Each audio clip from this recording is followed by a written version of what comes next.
monde et bienvenue sur Home Kitchen. Alors aujourd'hui on va voir pour la recette des latkes.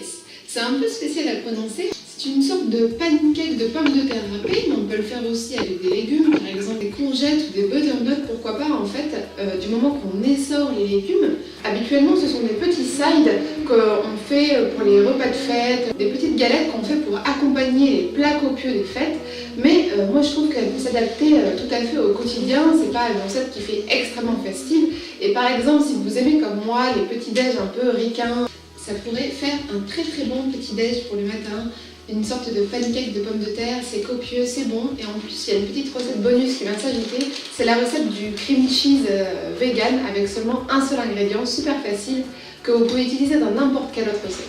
Donc c'est parti tout de suite pour la liste des ingrédients. Pour la recette, nous aurons besoin d'un tout petit peu de lait végétal non sucré, forcément 2 pommes de terre, un peu d'oignon, de l'ail, vous pouvez aussi mettre de l'échalote.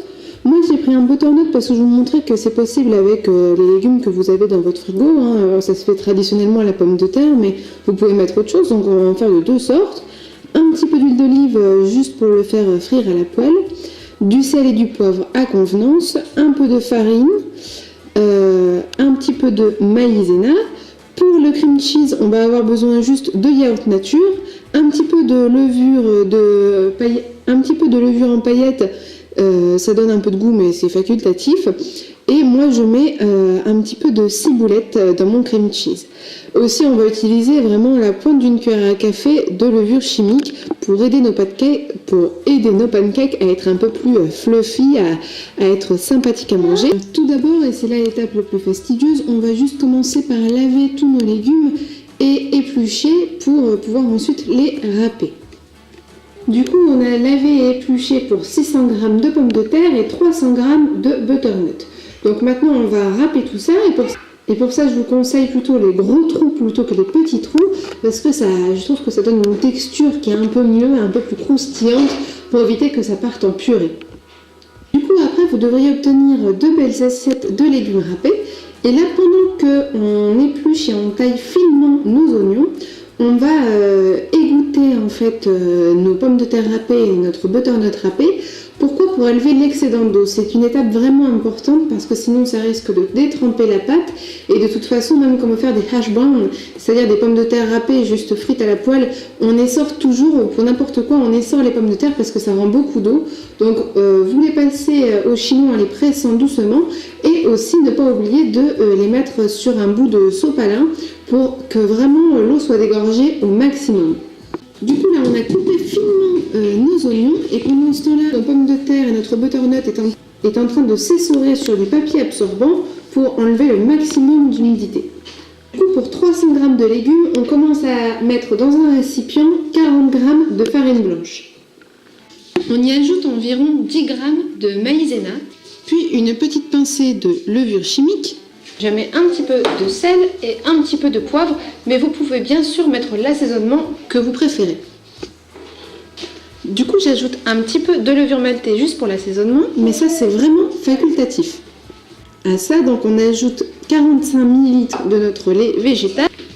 Et avec 55 ml, vous devrez obtenir quelque chose d'un petit peu collant comme ceci, qui pourrait un peu faire comme une pâte à pancake, mais un petit peu en remplacement de l'œuf. En fait, ça va avec la maïzena coller le tout pour que notre pancake se tienne et ne se dissoude pas dans la friture.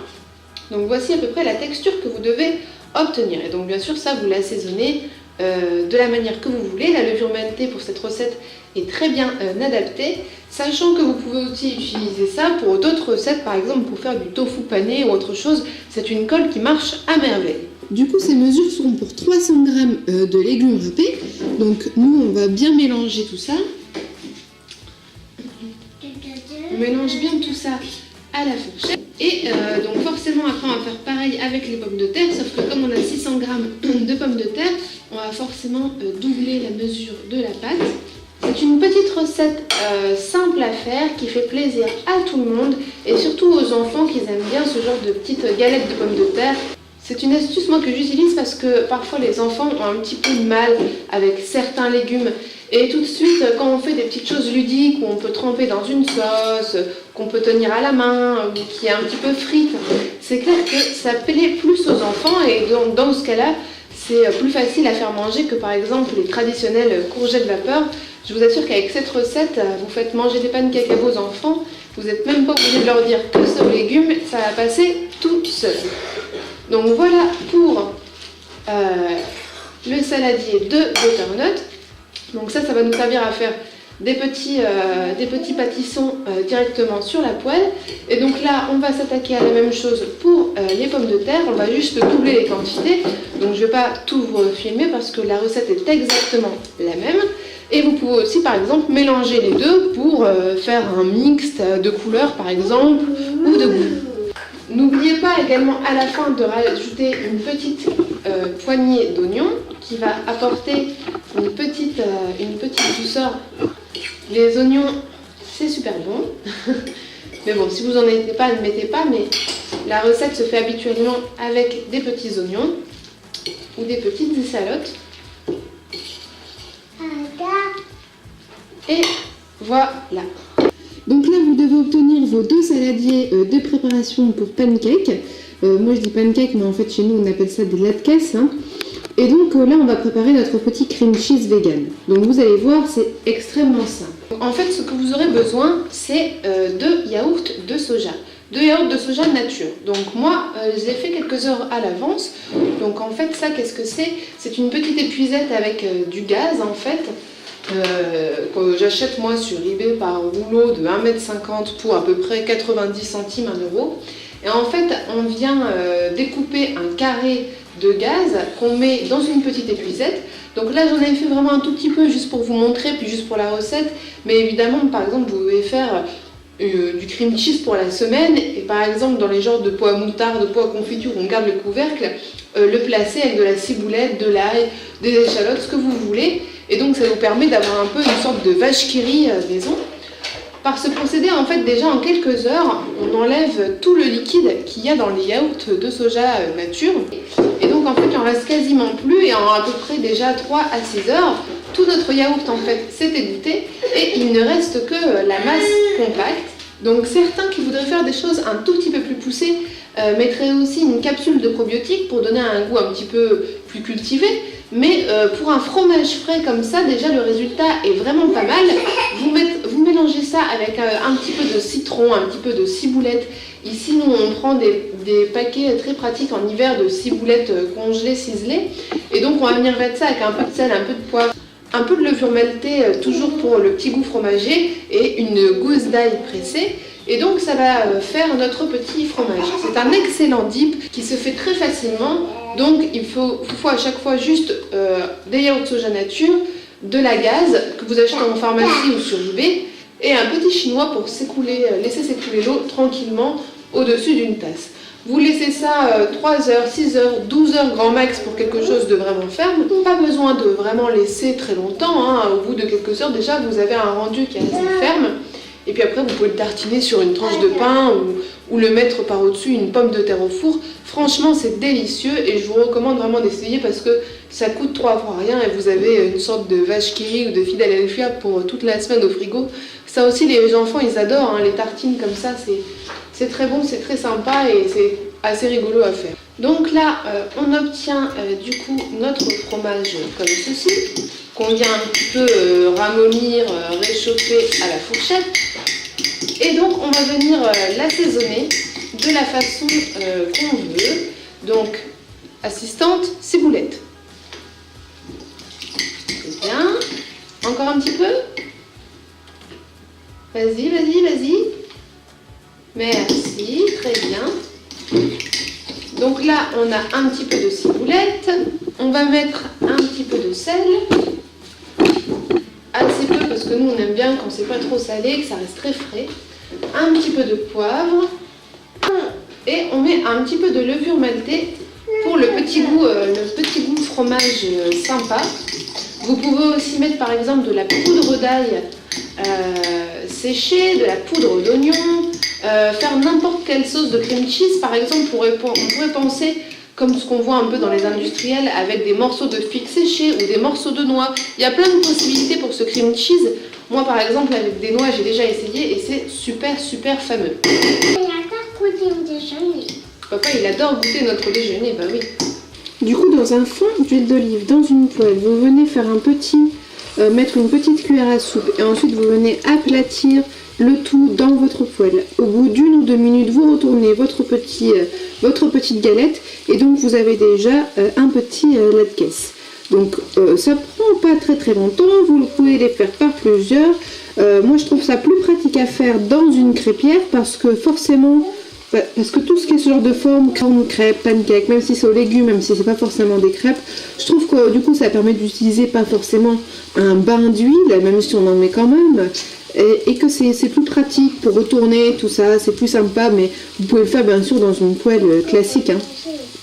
Donc là il y a les derniers petits latkes qui finissent de cuire, et donc si vous avez réussi votre coup, ça devait être bien doré et très croustillant sur le dessus et bien moelleux à l'intérieur. Ne les faites pas trop épais, environ 1 cm d'épaisseur suffit, vous les aplatissez juste ce qu'il faut dans la poêle, environ 1 cuillère à soupe par latkes. Ce qu'il y a de bien aussi, c'est que ce que j'aime bien aussi, c'est les faire parfois avec des poireaux, c'est super bon avec des poireaux. Et petite dernière information, il ne faut vraiment pas hésiter à essorer le maximum de jus pour n'importe quel légume qu'il soit, parce que sinon vous n'allez jamais arriver à les faire frire en fait. La pomme de terre par exemple va donner un espèce d'amas un peu gluant, grisâtre, qui va rendre beaucoup d'eau dans la casserole, dans la poêle, et donc vous n'allez jamais réussir à la fuir, ça va être très laborieux. Idem pour d'autres légumes. Après il y a des légumes qui sont moins juteux que d'autres, mais quand même il faut vraiment essorer les légumes, même si vous voulez faire juste du hash brown, hein, c'est-à-dire juste des pommes de terre râpées qui sont frites un peu comme ça. Il faut les essorer avant, sinon ça donne rien du tout. Aussi, pour le temps de cuisson, vous mettez tout de suite à feu bien fort. Moi j'aime au maximum, et c'est environ 3 minutes de chaque côté pour que la pomme de terre quand même ne soit pas crue à l'intérieur. C'est pas le tout de faire dorer que ça soit croustillant, il faut quand même se rappeler que le butternut, la pomme de terre, tout ça, ça a quand même besoin de cuire. Nous on veut pas que ça soit cru à l'intérieur, il faut que ça soit quand même bien mangeable. On veut quelque chose de super crispy sur les côtés et vraiment fondant à l'intérieur. Donc c'est à peu près ça que ça doit donner.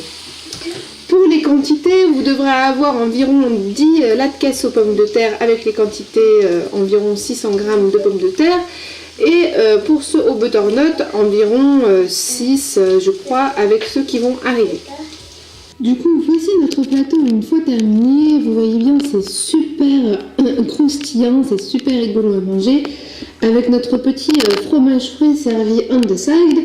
Et du coup, ce qui est sympa, c'est que nous, ça nous fait aussi un petit repas du soir, un peu sympa, pas trop prise de tête. On en fait un au poireau, un au butternut, un à la patate douce par exemple, ou la patate normale, un petit avocat vinaigrette et une bonne salade, et ça nous fait un repas quand même plutôt sain et sympa à manger avec les enfants. D'autant plus que des fois même les poireaux, c'est un petit peu compliqué à faire manger aux plus petits, etc.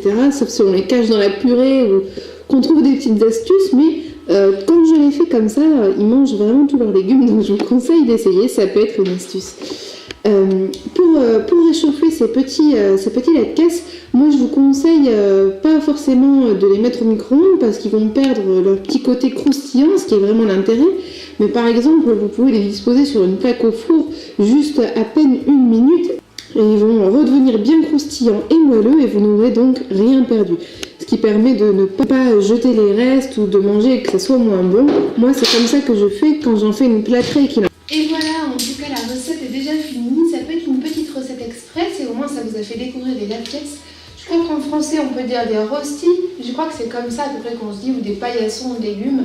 En tout cas nous on n'attend pas forcément les fêtes pour faire ces genres de petits à côté. On aime bien les accompagner pour divers plats ou même les manger tout seul avec une bonne salade ou le matin pour un breakfast copieux.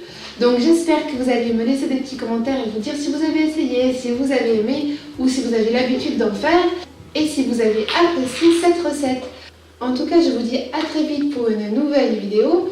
On testera le batata belcamoun et je ne sais pas si certains d'entre vous connaissent, mais moi particulièrement j'adore. Puis après, on va switcher vers des recettes un tout petit peu plus sophistiquées et pour ça, je vous laisse une surprise. On va voir des classiques de la cuisine française à revisiter en vegan et franchement, j'adore. En tout cas, je vous dis bonne soirée, bonne journée et à très vite sur Home Kitchen.